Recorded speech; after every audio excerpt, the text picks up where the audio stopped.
इस वीडियो में हम सीखेंगे कि फोटोग्राफर सीआरएम में बुकिंग किस तरह से मैनेज की जाती है, जिसमें मेन पॉइंट होंगे: 1. बुकिंग क्रिएट करना। 2. कस्टमर से प्राप्त एडवांस को नोट करना। 3. इवेंट की डेट और टाइम सेट करना। 4. इवेंट से संबंधित डिलीवरेबल को सेट करना और उसकी डिलीवरी डेट मेंशन करना। 5. जॉब क्रिएट करना। 6. और नोट्स मैनेज करना। तो चलिए शुरू करते हैं। सबसे पहले साइड मेनू में जाएंगे और मैं बुकिंग ऑप्शन पर क्लिक करेंगे। ऊपर साइड में दिए क्रिएट बटन पर क्लिक करेंगे और कस्टमर का नाम, मोबाइल नंबर, बुकिंग का नाम और तय किया गया अमाउंट लिखेंगे। स्टेटस सेक्शन को आप अपने हिसाब से चुन सकते हैं, जिसमें नई booking, on going booking, delivered और कैंसल्ड का ऑप्शन दिया गया है। क्रिएट बुकिंग बटन पर क्लिक करते ही हम बुकिंग की लिस्ट पेज पर चले जाएंगे। यहाँ बुकिंग से संबंधित ऑप्शंस दिखाई देंगे, जिनमें से हम व्यू ऑप्शन पर जाते हैं। यहाँ आपकी स्क्रीन पर कुछ सेक्शंस दिखाई दे रहे होंगे, जिनमें पहला सेक्शन है जिसमें कस्टमर की इंफॉर्मेशन है एवं नीचे दिए गए ब्लॉक में कुछ फाइनेंशियल डिटेल्स दी गई है। पहला सेक्शन टोटल अमाउंट का है, जो कि ग्राहक से तय की गई सर्विस का मूल्य है। इसके बाद क्लाइंट पेड का सेक्शन है, जो कि ये बताता है कि अपने अभी तक कितनी राशि ग्राहक से प्राप्त कर ली है।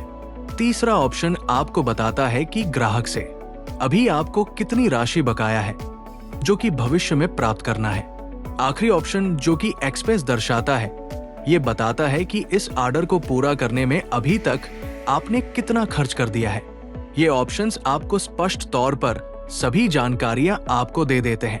हम अगले सेक्शन की तरफ बढ़ते हैं, जो कि इवेंट्स है। इवेंट सेक्शन में हम इस बुकिंग में दिन प्रतिदिन के होने वाले कार्यक्रमों को लिख लेते हैं, जिसके लिए हम ऐड बटन पर क्लिक करते हैं। यहाँ हम इवेंट का नाम, लोकेशन, अगर गूगल मैप लिंक हो तो उससे लोकेशन यूआरएल में लिख सकते हैं। इवेंट की तारीख और समय आप मेंशन कर सकते हैं। चूंकि हम एक वेडिंग की बुकिंग बना रहे हैं जो कि 2 दिन की है, इसलिए हम उस हिसाब से 2 इवेंट ऐड कर रहे हैं। हमारा ऐप आपको इवेंट की तारीख समय समय पर रिमाइंड करता रहेगा। हम अगले सेक्शन की तरफ बढ़ते हैं, जो कि पेमेंट्स है।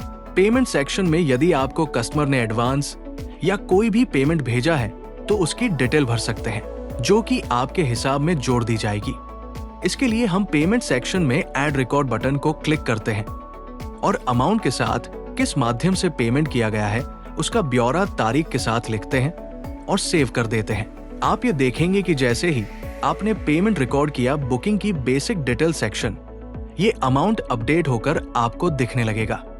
अब हम अगले सेक्शन की तरफ बढ़ते हैं, जो कि डिलीवरेबल से संबंधित है। इस सेक्शन में हम डिलीवरेबल्स जैसे फोटो, एल्बम, वीडियो या फ्रेम जैसी चीजों को ऐड कर सकते हैं एवं उसकी डिलीवरी डेट भी मेंशन कर सकते हैं, जो कि ऑप्शनल है। आपकी मर्जी पर है कि आप डिलीवरी डेट अपने ग्राहक को बताना चाहते हैं या नहीं। डिलीवरेबल ऐड करने के लिए सबसे पहले हम डिलीवरेबल सेक्शन पर जाते हैं और ऐड डिलीवरेबल बटन पर क्लिक करते हैं। यहाँ आप डिलीवरेबल का नाम, डिलीवरी की तारीख मेंशन करते हैं। यदि आप कोई भी डिलीवरेबल जैसे कि फोटो बटा वीडियो डिजिटली भेजना चाहते हैं तो उसका लिंक पेस्ट कर सकते हैं। अगले भाग में यदि आप डिलीवरी की डेट ग्राहक को नहीं दिखाना चाहते हैं तो उससे संबंधित ऑप्शन को सेलेक्ट या अनसेलेक्ट कर लें। स्टेटस आप अपने हिसाब से कोई भी ऑप्शन चुन सकते हैं। अगला ऑप्शन, जो कि जॉब का है, इस ऑप्शन के द्वारा आप अपनी टीम में काम बांट सकते हैं और उस काम के हिसाब किताब को मैनेज कर सकते हैं, जिसके बारे में हम अगले वीडियो में समझेंगे।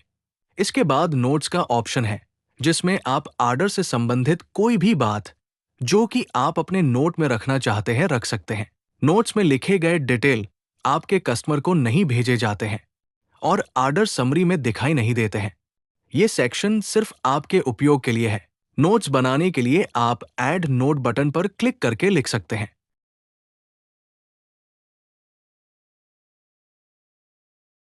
चूंकि अब अपने बुकिंग बना लिया है, तो आप बुकिंग की डिटेल्स अपने ग्राहक से शेयर भी कर सकते हैं। इसके लिए पेज के ऊपर राइट साइड में शेयर आइकॉन बना है, उस पर क्लिक करें और बुकिंग की डिटेल्स अपने ग्राहक से शेयर कर दें। बुकिंग डिटेल्स कुछ इस तरह से दिखाई देती है।